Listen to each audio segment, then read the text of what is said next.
যারা পুজোর সময় পাহাড়ে জঙ্গলে বা কোনো কাম জায়গায় গিয়ে সময় কাটাতে পছন্দ করো তাদের দলে আমি একদমই পড়ি না, বরং প্রত্যেক দিন পুজোর সময় বেরোনো, প্যান্ডেল হপিং এবং ওই উৎসবের মরশুমের একটা আলাদা যে এসেন্স আছে, আমি কিন্তু সেই দলের লোক। Hi, this is Mili and welcome back to another new blog of me time with Mili. শুভ ষষ্ঠী সবাইকে।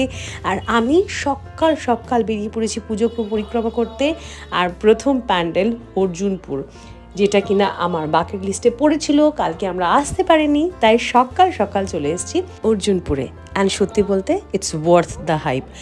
এত সুন্দর করে বানিয়েছে, এত বড় জায়গা নিয়ে, এবং ওরা গাছগুলোকে ভীষণ সুন্দর ইউটিলাইজ করেছে। পুরোটা স্টেনলেস স্টিলের বাটি টাইপের, বল টাইপের জিনিস দিয়ে ওদের ফরমেশন, পুরো স্ট্রাকচারটা অসম্ভব সুন্দর। ঝাড়বাতি থেকে শুরু করে সমস্ত কিছু এত মাইনিউটলি বানানো। সত্যি মানে কলকাতাকে ইউনেস্কো এই যে সম্মানটা দিয়েছে, সেটা কিন্তু এই সমস্ত শিল্পীদের জন্যই। প্রতিমার মুখটা দেখাই, মনে হবে কোনো যোদ্ধা তোমার সামনে দাঁড়িয়ে আছে। অসম্ভব সুন্দর। আমার কিন্তু ভীষণ ভালো লেগেছে। এই ঠাকুরটা দেখার পরে আমরা যাব দমদমের আরও 4টে ফেমাস ঠাকুর দেখতে, যেটা তোমরা খুব সহজেই এখান থেকে টোটো নিয়ে চলে যেতে পারো। গাড়ি থাকলে গাড়ি এসে পার্ক করো, তারপর 4টে ঠাকুর ইজিলি হেঁটে কভার করা যায়।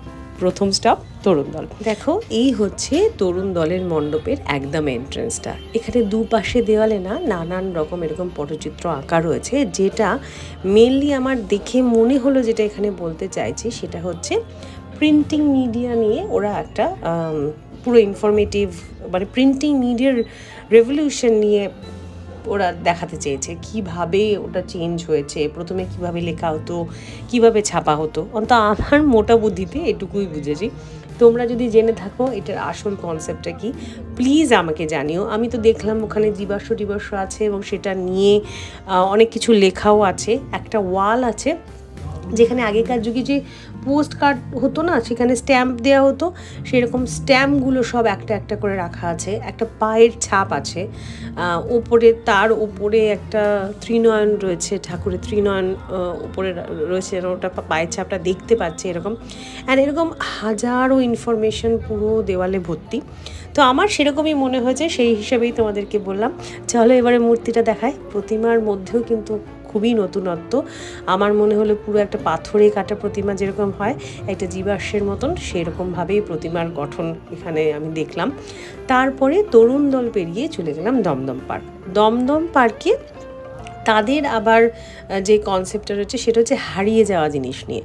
হারিয়ে যাওয়া জিনিস বেসিক্যালি এখানে দেখাতে চেয়েছে গ্রামের হাট, যেটা আজকাল আমাদের জীবন থেকে হারিয়ে যাচ্ছে। গ্রামের এরকম অনেক জিনিস, ঢেকি, চাপা কল, এরকম প্রচুর জিনিস এখানে রয়েছে। এবং মায়ের মূর্তি একদম গ্রামের মেয়ের মতন, এবং সে তার ছেলে মেয়েকে সেইভাবেই নিয়ে এসছে। তারপরে আমরা চলে গেলাম ভারত চক্রের অরা দেখে আমি তো পুরোপুরি মুগ্ধ।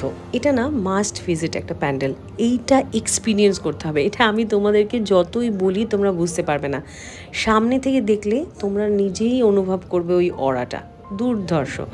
তারপরে ওখান থেকে 2 পা এগিয়ে আমাদের ব্যোমকেশ বক্সী থিম প্যান্ডেল তরুণ সংঘ। সেখানে ব্যোমকেশ বক্সীর পুরো লাইফ সাইকেলের পুরো স্প্যানে কি গল্প কি হয়েছে, এবং ওখানে একটা ভীষণ অ্যামেজিং জিনিস দেখতে পেলাম, সেটা হচ্ছে একটা ঘড়ি। সেই ঘড়িটাতে মোটামুটি কোন সালে কি হয়েছে সেটা লেখা আছে। তারপর পুরো কলোনিটা যেন মনে হচ্ছে একটা ব্যোমকেশ কলোনি বানানো হয়েছে। তার ঘর, তার বই লেখা বই, এটসেট্রা সমস্ত মাইনিউট ডিটেলিং ওখানে আছে এবং ভীষণ সুন্দর। এদের একটা লাইভ শো হয়, সেটা রাতের দিকে হয়তো। আমি যখন গেছিলাম সেরকম লাইভ শো কিছুই ছিল না, তবে সেটা ছাড়াও এত অনবদ্য একটা প্যান্ডেল, তোমাদের সবার খুবই ভালো লাগবে। দেখলে তো, দিনের বেলায় ঠাকুর দেখতে বেরোলে কত সহজেই পটাপট কত বেশি ঠাকুর কভার করা যায়। তাই আমি সবসময় ঠাকুর দেখাটা সকাল করে নিই, বিকেল হওয়ার আগে বাড়ি পৌঁছে যাই। এইবারে চলে এসেছি দমদম দক্ষিণ পাড়ার ঠাকুরটা দেখবো বলে, একদম 2 পা দূরেই, বেশি দূরে নয়। এবং এইটা দেখে নিলে মোটামুটি এই জায়গাটা পুরোটা কভার হয়ে যাবে। আগের বারেও এরা কাইনেটিক এনার্জি নিয়ে দুর্ধর্ষ প্যান্ডেল বানিয়েছিল, আমি শিওর এবারেও কিছু মেসমোরাইজিংই বানিয়েছে। সামনে থেকে তো সেরকমই লাগছে। চলো আমরা ভেতরে যাই। দেখো, যাওয়ার রাস্তাটাই কি অ্যামেজিং। আর ওপরে যে ঘন্টাগুলো দেখছো না, ওগুলো কিন্তু সবকটা বাজছে আস্তে আস্তে এবং নড়ছেও। এই সামনে দিয়ে সিঁড়ি দিয়ে উঠে গেলে বাঁদিকে ঠাকুরটা, এবং দেখো কি দারুণ বানিয়েছে।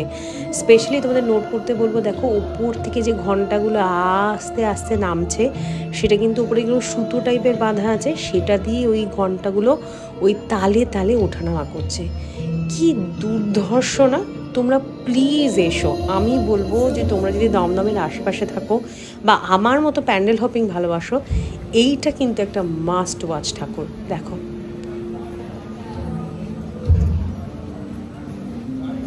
প্রায় 1:45 মতো বাজে, এর মধ্যে 6টা ঠাকুর দেখে ফেলেছে, কিন্তু খিদে পেয়েছে ভারী, তাই সল্টলেকের দিকে চলে এলাম সপ্তপতি সল্টলেক আউটলেটটায়। সপ্তপতি আমার ভীষণ প্রিয় একটা রেস্টুরেন্ট, নিউ টাউনে থাকাকালীন প্রায়শই আসতাম, এখন আসাটা কম হয়। এখানে দারুণ অ্যারেঞ্জমেন্ট, এবং দেখা হলো সাক্ষাৎ শেফ বিশ্বাসের সাথে। খাবার দাবার সঙ্গেই পেয়ে গেছি, 2 মিনিটও ওয়েটিং টাইম ছিল না, আমরা 1টার আগেই ঢুকেছিলাম, এবং দুর্ধর্ষ খেতে। প্রত্যেকবারের মতো এবারও ডিসঅ্যাপয়েন্ট হয়ে যায়। 2 মিনিটও ওয়েটিং টাইম নয়, আমরা এসেই সঙ্গে সঙ্গে খাবার পেয়ে গেছি, এবং এত ভালো খেতে, কোয়ালিটিতে কোনো কম্প্রোমাইজ নেই, অলওয়েজ বেস্ট, এখনও বেস্ট। এখানে ডায়মন্ড ফিশ ফ্রাই কিন্তু মাস্ট ট্রাই, তোমরা এলে অবশ্যই ট্রাই করো। আর ভেটকি পাতুরিটা তোমাদের দেখাই। এখানে ভেটকি মাছের প্রত্যেকটা আইটেমই ভীষণ ভালো, দেশি ভেটকি দিয়ে বানানো সমস্ত ডিশ, তাই এত বেশি টেস্ট। যাই হোক, খেয়ে যাওয়ার আগে যেটা একেবারেই করা ছিল সেটা হচ্ছে একটা ছবি নেওয়া, সেটা করতে একদম ভুলিনি। তারপরে কাছেই এডি ব্লকের ঠাকুরটা ছিল, ভাবলাম সেটাও একবার ঢুমেরে যায়। দেখো এখানে ভীষণ সুন্দর একটা সাবেকিয়ানার ছোঁয়া আছে, একটা ঠাকুর দালান মতন করা হয়েছে, আমার ভালো লেগেছে।